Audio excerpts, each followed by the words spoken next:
Assalamualaikum, salam sejahtera, selamat datang lagi sekali saya Mohsin Mokhtar. Podcast 30 minit penuh dengan soalan-soalan maut atau koma. Hari ini tajuk kita adalah Saya Mahu Jadi Penulis. Sebab itu kita bawa khas Ruzain Syukur Mansur, iaitu penulis Saya Mahu Jadi Penulis 2, iaitu sebuah buku. Saya mengenali Ruzain Syukur Mansur dengan saya lebih mesra memanggil Ruzain sebagai Ustaz. Saya dah kenal lama.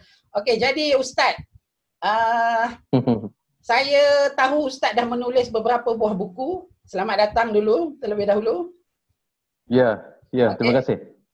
Beberapa buah buku, kemudian juga menerima anugerah buku negara dan sebagainya. Jadi saya beri Ustaz 1 minit untuk memperkenalkan diri kepada kita punya audien. Dipersilakan.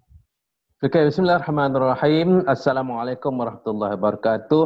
Pertamanya saya ucap terima kasih kepada saudara Mohsin. Lama dah saya kenal saudara Mohsin ni. Seorang businessman lah.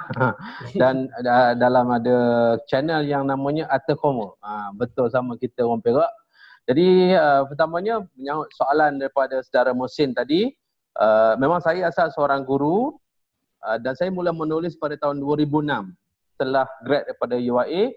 Rupanya apabila artikel pertama menembusi akhbar tulisan Melayu, rupanya barulah saya tahu saya ada sedikit bakat yang diterima oleh editor untuk mula menulis. Tapi sebenarnya dah lambat sedikit lah bila dah grad, tapi tak apa. Jadi saya bermula dengan menulis di majalah Jakir, majalah pendidik. Bila saya kira-kira daripada 2006 sampai sekarang, saya dah tulis 105 buah artikel rencana majalah. 105? 105. Ada beberapa akhbar juga dan buku setakat ni saya dah ada 7 buah buku. 7 buah buku. Yang paling sangat rapat kepada saya yang inilah buku ke-5 ke barangkali, Saya Mahu Jadi Penulis. Yang saya brandkan semula pada tahun ini, Saya Mahu Jadi Penulis 2. Setelah pengalaman 14 tahun, saya kumpulkan balik paper pengalaman itu. Saya terbit semula dalam proses cetakan. Kejap lagi seminggu ataupun 2 minggu akan saya marketkan. Ini saya terbit sendiri. Dan yang buku saya yang ke-7 adalah Travelog Dakwah UK.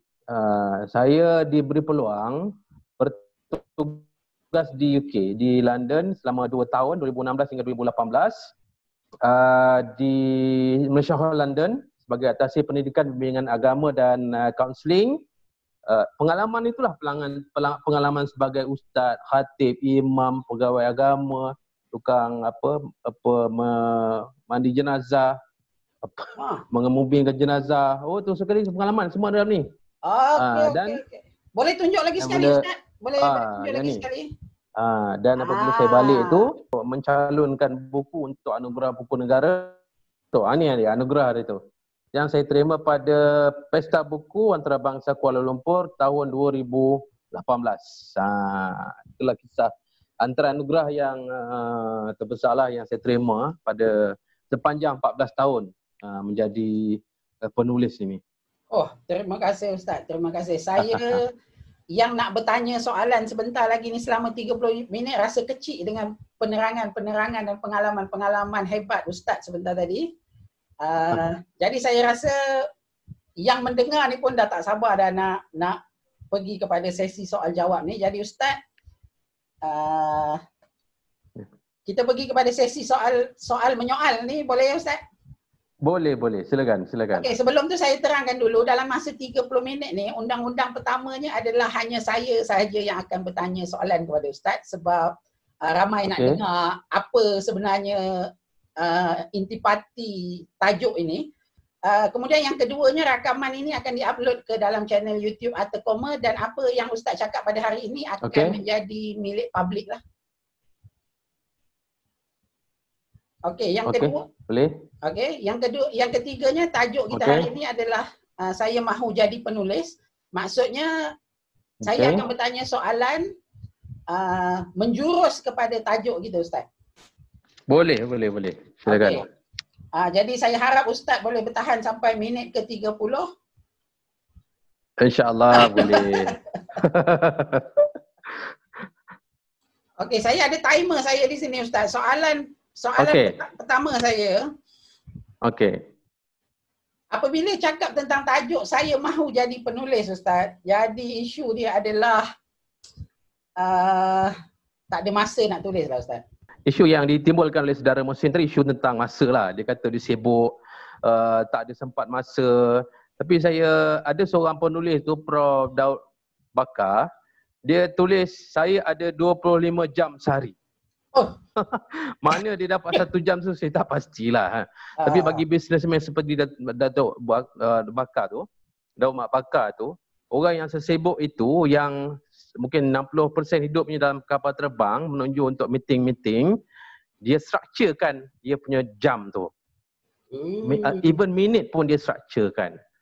Dia ada orang cakap, ini saya sendirilah dengan sipu-sipu saya pun saya ada sebut, orang yang sibuk sahaja ada masa untuk menulis. Lain macam ni Ustaz. Ustaz boleh ulang balik tak tadi? Orang yang sibuk sahaja ada masa untuk menulis. Susah macam kita nak faham tu Ustaz. Boleh macam ni. Okey, kalau dia sibuk, dia tahu masa dia sangat sedikit, dia kena structurekan masa dia. Untuk jaga family, untuk bekerja, menulis sikit setengah jam ataupun sejam, 2 jam sehari, buat assignment, jumpa klien.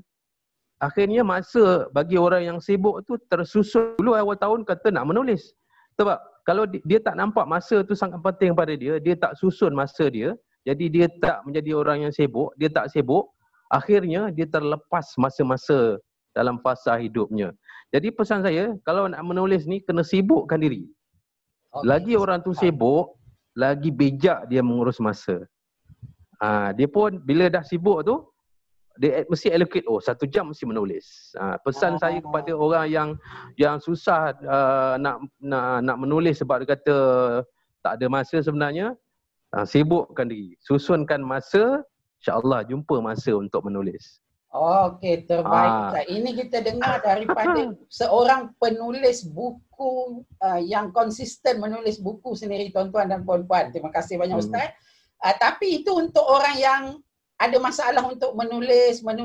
Tapi ada setengah orang Ustaz, dia ada masalah nak mulakan Ustaz. Okey. Ada sikit nasihat untuk yang nak mulakan. Susah betul nak mula pun susah. Nasihat saya mulakan. Ada tips tak sebelum ke buku ke tulis, belajar menulis atau macam mana? Okey, dia kalau nak mulakan tu sentiasa ada buku nota dekat dalam poket atau notes dalam handphone tu, sentiasa dia open untuk mencatat idea dia. Datang idea, catat je. Dia isu dia sama ada dia tak jumpa idea ataupun idea itu tidak dicatat.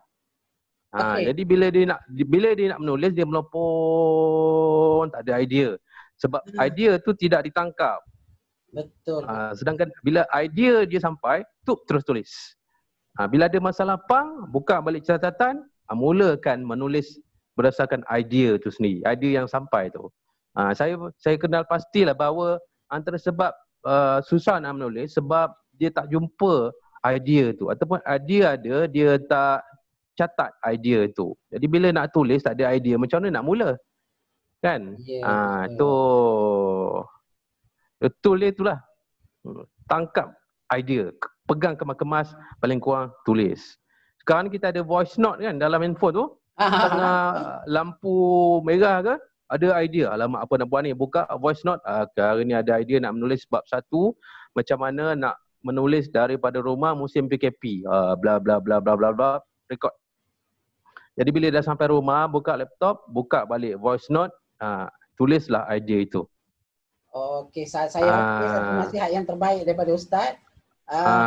Saya pun kena buat macam tu juga. Saya tak terfikir konsep tangkap idea ni Ustaz. Saya rasa ini konsep yang sangat menarik. Maknanya idea ni kalau kita tak tangkap, dia lari Ustaz. Hilang. Okey, terbaik Ustaz. Dan itu isu orang yang nak mula, isu orang yang tulis. Tapi orang yang takut ni Ustaz,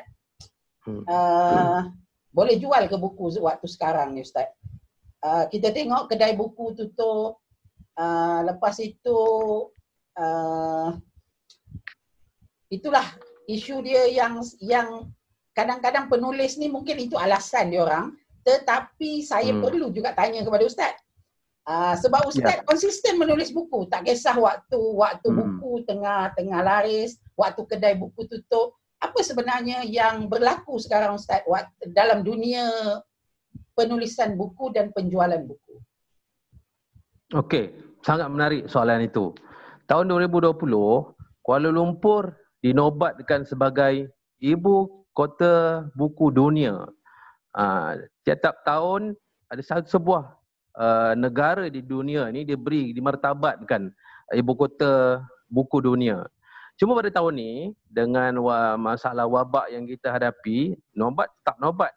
Tetapi dia tak dapat berjalan seperti yang dirancangkan. Dirancangkan punya pesta gilang gemilang, dia punya program-program tapi tak berlangsung sebab COVID. Dan yang paling mengecewakan juga kepada penerbit, contohnya lah penangguhan pesta buku. Sedangkan mereka sudah melabur beribu-ribu, buat loan nak cetak buku, tiba-tiba buku tak boleh jual. Itu antara faktor yang menyebabkan penerbit terpaksa kadang-kadang tu ada yang penerbit kecil terpaksa tangguhkan operasi, ada yang tutup, kedai-kedai buku di shopping complex tutup. Stok sedia ada tak boleh nak jual. Itu situasi kepada penerbit. Namun saya nak kongsikan dapatan daripada penjual-penjual buku online, yang ni bukan penerbit lah, yang dropship kepada penerbit. Ada seorang kawan saya, ni dia dropship kepada Bonda Nur. Bonda Nur yang tu, okey. Dia kata pada 1 bulan dalam tempoh PKP ni, dropship Bonda Nur dapat jual 5,000 naskah. 5,000 naskah jual daripada rumah saja. Itu satu lagi. Ada penulis pula, ni penulis lain lah, yang jual sehingga 1,000 unit dalam tempoh PKP ni. Walaupun buku tu harganya 50 hingga 150. Ni menarik ni. Cerita-cerita sebegini kita tak dengar di luar Ustaz. Kita nampak kedai buku tutup, buku dah tak laku. Cerita macam ni orang di luar perlu tahu Ustaz. Ya. Dan ada penerbit juga dia ubah strategi dia. Daripada operasi di kedai buku, slow down, buat secara online. Sebab dia lihat pasaran online pada zaman PKP ni sangat mencanak-canak. So terpaksa ubah strategi. Jadi lantik banyak dropshipper. Jadi orang bisnes daripada penjual buku kecil-kecilan boleh buat duit musim PKP ni. Ada lagi, ada jejak terbiah. Jejak terbiah, dia satu penerbit lah. Dia try buat satu e-book, tajuk je Kisah-Kisah Malaysia Berkurung. Ditulis oleh Ustaz Abdullah Bukhari. Dia kisah-kisah manusia kita lah terkurung zaman PKP ni. Terjual 400 unit musim PKP ni. Dan bila dia tengok e-book itu laku 400 naskah, dia cetak pula buku tu. Di pasaran ada beberapa kisah lagi lah. Maksudnya meniaga buku zaman musim PKP ni, bila orang banyak duduk di rumah, kemudian ada yang dapat moratorium dan sebagainya, ada wang lebihan, dia bekerja daripada rumah, tak beli minyak untuk pergi kerja kan, dia ada jimat kos 100-200 dia laburkan untuk beli buku, cuma dia tak dapat pergi kedai buku. Yang dia buat adalah beli buku daripada rumah. Jadi ini satu peluang lah kepada sama ada dropship ataupun penerbit suara terbit. Macam saya lah, saya pun terbit buku walaupun saya tak ada kedai buku. Saya duduk depan laptop, terima order, post kadang-kadang ada yang datang ambil post kita di rumah, uruskan penghapusan kan, dropship ataupun akhirnya buku masih boleh berjalan walaupun dengan penjualan gaya yang berbeza. Maksudnya penjual buku perlu bertukar daripada kaedah konvensional kepada kaedah baru Ustaz. Ya, itu juga norma baru. Sebelum ni berjalan juga gaya terutamanya penerbit suara terbit ni yang dia daripada rumah saja kan. Jadi dia sekarang ni dia lipat kali gandakan, sampailah penerbit pun terpaksa tiru gaya penulis-penulis yang bekerja daripada rumah tu.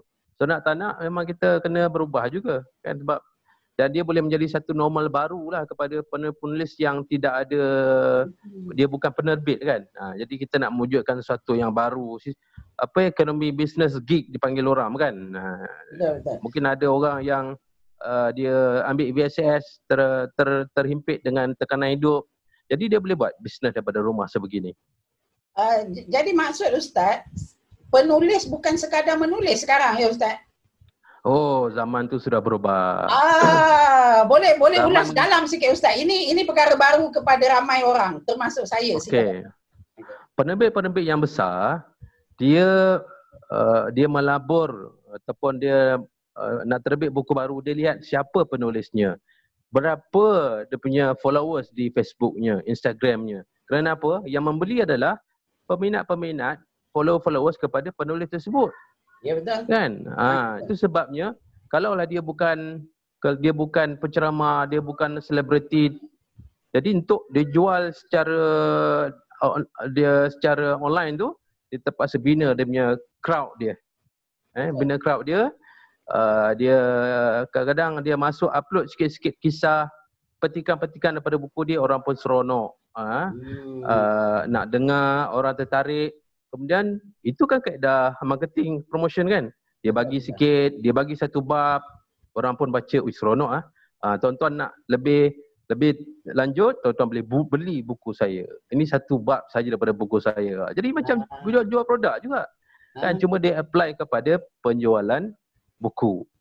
Jadi orang-orang yang ada marketing strategi, biasa dengan marketing sales, dia apply saja kisah-kisah, gaya-gaya dia menjual produk lain kepada produk buku. Jadi penulis buku sekarang ni adalah juga businessman Ustaz. Boleh saya katakan macam tu?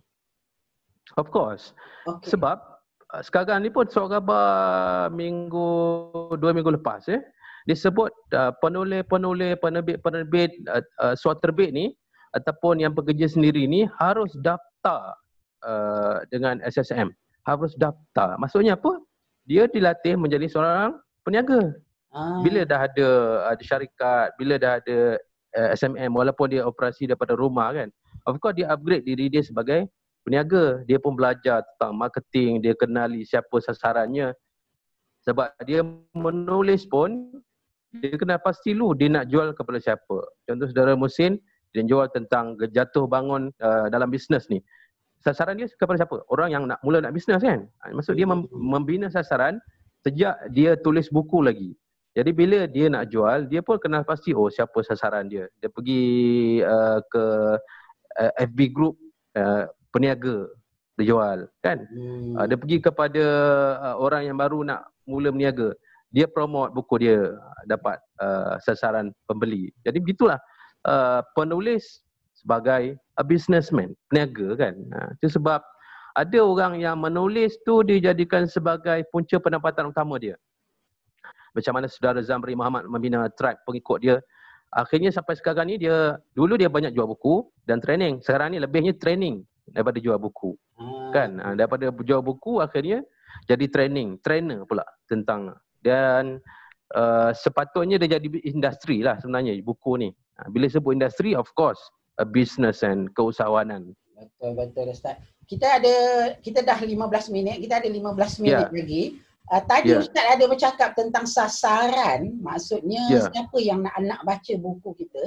Jadi ada satu persoalan Ustaz. Penulis ni dia kena tulis ikut kepada pembaca nak baca apa, ataupun dia kena fokus kepada kepakaran topik dia sendiri. Jadi ada tak sedikit tips ataupun nasihat pada Ustaz? Sebenarnya yang mana satu yang betul ataupun yang mana satu perlu diamalkan? Silakan Ustaz. Okey. Di zaman dia pun sekarang dah berubah dah. Dulu mungkin dia solid menulis sebab dia suka menulis bidang itu. Ataupun dia pakar bidang itu. Tetapi belum tentu orang nak beli. Sebab orang mungkin tak nak tahu apa yang dia tahu. Jadi zaman benda ni dah berjalan 5 tahun 10 tahun dah. Sebenarnya penulis buku harus tulis apa yang mereka nak. Okey? Apa yang audien nak. Itu sebabnya audien nak. Kadang-kadang penulis, saya pun buat kaedah ni. Saya lambatkan dalam Facebook saya, saudara nak tahu tentang apa, saudara nak baca buku apa. So dia bawa, nak baca buku travelog, nak baca buku bisnes, nak baca buku novel, cerpen. So daripada situ saya akan buat analisa. Oh, ramai nak baca buku travelog ya. Travelog mana? Dalam negara, luar negara? Luar negara banyak. Oh, saya buatlah buku travelog dakwah UK. Daripada apa yang mereka nak tu dia analisa, kerana itulah pasaran buku kita. Itu yang saya sebut, zaman tu dah berubah dah kan. Bukan lagi apa yang kita nak tetapi apa yang pembeli mahu. Jadi memang penulis sekarang ni dia biasakan buat research lah. Dia lambatkan idea, okey apa kalau nak bisnes tentang apa? Oh, bisnes daripada rumah, bisnes kecil-kecilan.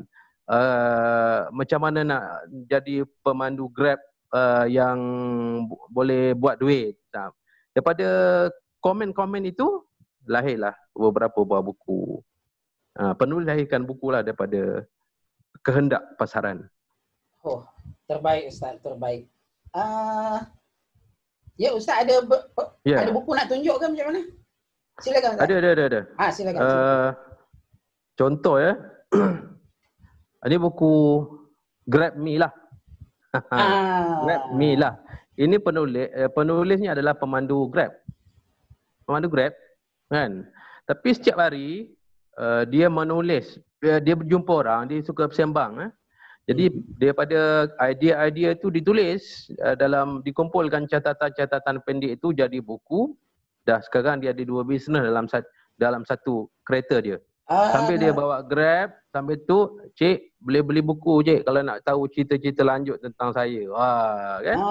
Jadi kebetulan dia memang menulis lah, tapi dia tak nak tahu penulis apa nak tulis ni. Jadi daripada catatan kisah hidupnya tu sebagai pemandu Grab, tulislah. Rupanya ramai orang nak beli, saya pun beli, nak tahu kisah penulis Grab, pemandu Grab kan. So audien dia adalah orang yang naik kereta dia. Dia mungkin boleh tulis sendiri apa kehendak dia, tapi tak tahu orang nak ke tak nak kan. Tapi ini the real story daripada penumpang tu dicatat. So jadi boleh tak kita cakap Ustaz, dengan satu kod semua orang boleh jadi penulis? Oh, boleh. Kita boleh cakap macam tu? Boleh. Dia ada beberapa perkara lah. Setengah orang dia kata menulis ni kena ada degree ke? Kan? Dia kata no, semua orang boleh menulis. Orang ada sijil darjah 6 pun boleh menulis. Maksudnya kalau dia mahir bidang dia, mahir menggunakan komputer, tahu macam mana nak terbitkan, jadi dia boleh. Itu pertama. Kedua, dia kata susahlah nak masuk dengan penerbit ni. Kita bukan siapa. Penerbit pun tak nampak sangat kita. Jadi macam mana? So terbit sendiri. Jadi tak ada alasan dah. Setiap orang boleh menulis. Kalau tidak dengan penerbit, terbit sendiri. Jadi setiap orang boleh menulis. Jadi kemudian ketiga dia kata, saya tak ada idea lah. Tapi kita boleh tanya balik, adakah saudara ni ada kisah tak tentang diri dan keluarga? Pasti ada. Itu pun sumber untuk dibukukan. Jadi semua orang ada kisah. Semua orang ada life story dia. Semua orang boleh menulis. Jadi tak ada alasan lah kata, saya tak boleh ni. Untuk orang yang masih takut-takut, nasihat Ustaz mulakan tulis tentang pengalaman diri sendiri ataupun macam mana Ustaz? Ya, pengalaman diri sendiri dan apa yang dilaluinya. Pagi tadi, seorang kawan saya, berdasarkan saya punya live malam tadi dengan sahabat kita, ada seorang sahabat terpanggil. Bila kita kata kita sahabat pena saya tu cabar dia. Ni sahabat kita ni. Sila menulis. Jadi dia pun pagi tadi dia lari jogging. Dia nampak face mask. Face ni penutup hidung tu dibuang merata-rata. So apa dia bercerita lah. Inilah perangai sebahagian daripada kita. Sepatutnya kita dalam keadaan ni kita nak jaga alam sekitar. Kan sepatutnya sungai dah bersih, dah kurang pencemaran, kita tambah pula pencemaran ni. Jadi dia tulis dalam tempoh setengah jam dia dapat lebih kurang 30 ke 40 komen. Terus kami bagi ini boleh jadi satu bab dalam buku tuan. Isu semasa bukan berkenaan dengan COVID kan. Oh kata sebab orang komen tu. Orang komen sampai 30 komen tu sebab dia mungkin orang melihat benda yang sama di tempat dia. Orang pakai mask dia buang kata kan. Jadi dia komen. Jadi menulis tentang sekitarnya. Di mana? Dalam FB masing-masing. Jangan terus fikir nak tulis buku lah. Tulis di FB masing-masing dan kita akan dapat komen kan. Komen itu membantu kita. Kalau orang tak suka dengan apa yang kita tulis Ustaz? Oh itu lagi bagus. Pada saya lah. Okey. Bagus kerana lagi banyak yang di komennya, lagi banyak idea baru. Berbanding kalau kita buat sesuatu orang puji, kita rasa kita dah bagus dah. Tapi bila orang tak suka tu dia komen, kita nampak sisi kelemahan kita, baiki. Orang komen lagi, kelemahan kat sini, kita baiki lagi. Kan bagus komen tu. Berbanding orang tak ada komen, akhirnya kita rasa duduk macam di kayangan. Sebenarnya orang malu. Orang rasa tak bagus lah kau cerita ni, aku malah komen lah. Betul juga. Apabila orang komen maknanya dia bereaksi dan dia membaca apa yang kita tulis. Betul Ustaz? Ya, dia memberi idea tambahan kepada kita. Dan dia memperbaiki kelemahan kita. Berbanding tak komen. Ya. Betul. Sebagai penulis buku Ustaz, adakah kecaman itu adalah cabaran terbesar kepada seorang penulis buku ataupun mungkin Ustaz boleh sharekan cabaran terbesar Ustaz sepanjang 7-8 buku, anugerah buku negara dan sebagainya, cabaran terbesar sebagai penulis? Cabaran terbesar buku tak terjual. Okey. Alah, cuma sebab kita tak belajar, mungkinlah peringkat awal dulu, saya sendiri tak terdedah dengan kaedah FB Ads lah, marketing macam ni pun kaedah marketing kan. Cuma mengharapkan dalam kalangan kawan-kawan, itu sebab mungkin kita tak laju sangat. Tapi bila kita join business training, marketing training, baru kita nampak kita harus bertindak gaya seorang businessman. Barulah kita dapat kenal dapat berjalan sebagai seorang penjual buku lah kan. Kita tak mahulah kita terbit buku kita terlambat dekat kedai dekat rumah tu kan. Maksudnya kita dah laburkan kos, sebenarnya kita nak buku tu dibaca oleh orang. Kan? Jadi cabarannya kalau kita tengok buku tu tak berjalan, jadi tak tercapai lah hasrat kita sebagai penulis buku tu. Kan kita jual, kita nak orang baca. Cuma kaedah kita nak menjual tu mungkin tak kena lagi masa tu. Strategi dia tak kena, tak apa, kita perbaiki. Sampailah orang buku tu sampai ke dan apa yang kita tulis tu sampai kepada mereka baca. Jadi daripada diterbit, Ustaz menulis daripada zaman, kalau Ustaz cakap tadi 2006, maksudnya umur Ustaz waktu tu? 26 lah, selepas grad. 26 tahun tadi Ustaz cakap lambat, tapi sebenarnya usia tu sangat muda untuk seorang penulis buku. Saya rasa macam saya dah terlalu lambat lah kalau 26. Ustaz bermula. Maksudnya apa dinamik antara penulis buku yang berpengalaman dengan penulis buku muda? Adakah perbezaan yang besar ataupun sebab ada setengah orang kata aku ni bukanlah ada pengalaman sangat, ataupun ada beza, ada orang nak baca penulis muda, ada orang nak baca penulis yang lebih berpengalaman. Ada isu tak di situ? Dia terpulang. Sebab sekarang ni rekod penulis muda ada yang semuda 12 tahun dah ada buku. Saya pernah pergi ikuti satu bengkel penulisan, tiba-tiba seorang budak masuk. Dia bagi kad, ni saya punya business card, dia bagi seorang-seorang. Lepas tu dia datang lagi sekali, ini buku saya. Abang kena beli budak ni. Kata adik darjah berapa? Darjah 6. Ni buku kedua saya. Saya terus beli buku tu. Bukan sebab tajuk dia macam travelog hidup dia. Dia dibawa mengembara oleh maknya pergi ke luar beberapa negara solid untuk menulis. Baliknya ditulis, mak dia cetakkan lah. Karya memang karya dia lah. Jadi dan dia diajar macam mana nak menjual buku kepada orang kan. Maksudnya semuda itu pun dia boleh menulis pengalaman dia. Pengalaman pada orang yang berumur 12 tahun. Kita tak expect lah dia macam sastrawan negara punya gaya penulisan kan. Faham. Jadi bagi kita ada juga pengalaman kita ni tidak ada pada orang lain. Walaupun kita umur 30 tahun. Tapi mungkin sastrawan negara tak terlintas pun apa yang kita nak tulis. Setuju. Kan? Jadi setiap orang tu ada cerita sendiri, kemahiran masing-masing mengikut levelnya. Gaya sastrawan negara kita expect begini gaya pemikirannya. Kalau orang muda menulis begini gaya pemikirannya. Middle umur 40 50 begini pemikirannya. Jadi tidak ada isu lah. Dan sebab pada kulit buku pun ini kan tak ada tulis umur penulis umur 25, tak ada. Kan? Dia tak ada tulis pun peringkat umur, tapi apa yang dibaca adalah kandungannya. Mungkin apa yang ditulis tu menggambarkan juga umurnya barangkali kan. Tapi faktor umur tidak menjadi satu isu lah sebenarnya. Menjadi satu isu. Adakah gaya bahasa juga tidak menjadi isu? Maksudnya kadang-kadang ada orang cakap menulis ni kena dengan gaya bahasa, laras bahasa begini, laras bahasa begini. Ada isu ke dengan laras bahasa atau gaya bahasa ni Ustaz? Yang pentingnya menggunakan bahasa Melayu yang betul.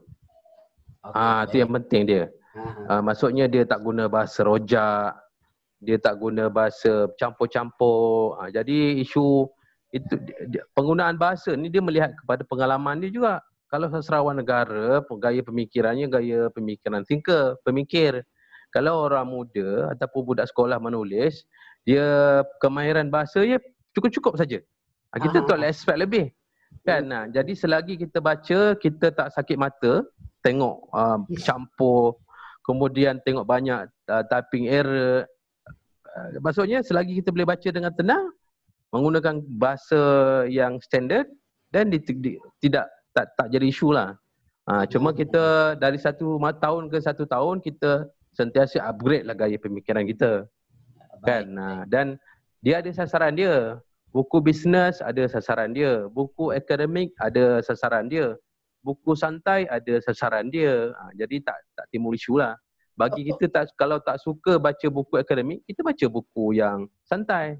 Betul. Kan, dia sasaran penduduk Malaysia ramai kan, jadi tak risau lah. Adakah penulis perlu banyak membaca Ustaz?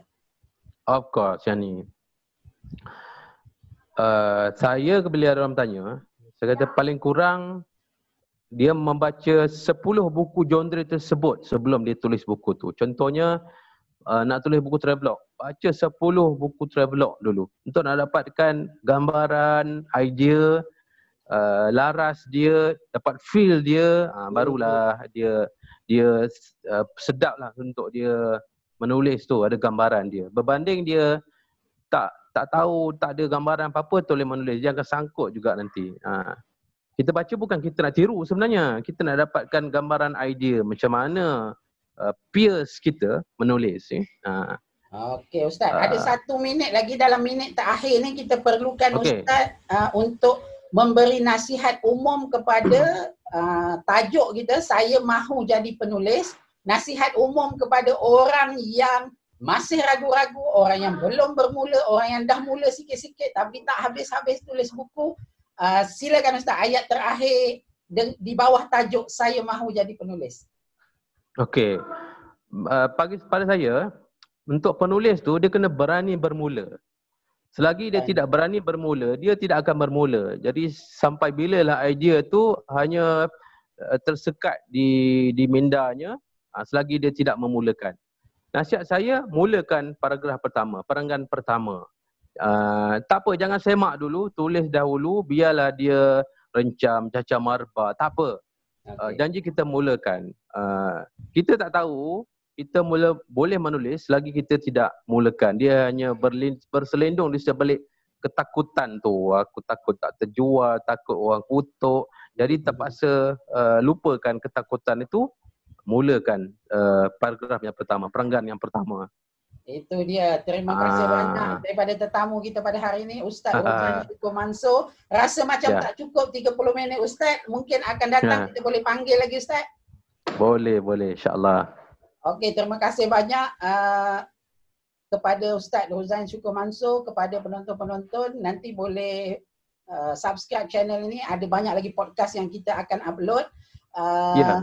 Ustaz, kita perlukan Ustaz untuk berkongsi macam mana nak follow Ustaz. Mungkin ada program, mungkin tadi Ustaz ada bercakap tentang suar terbit dan sebagainya. Mungkin ada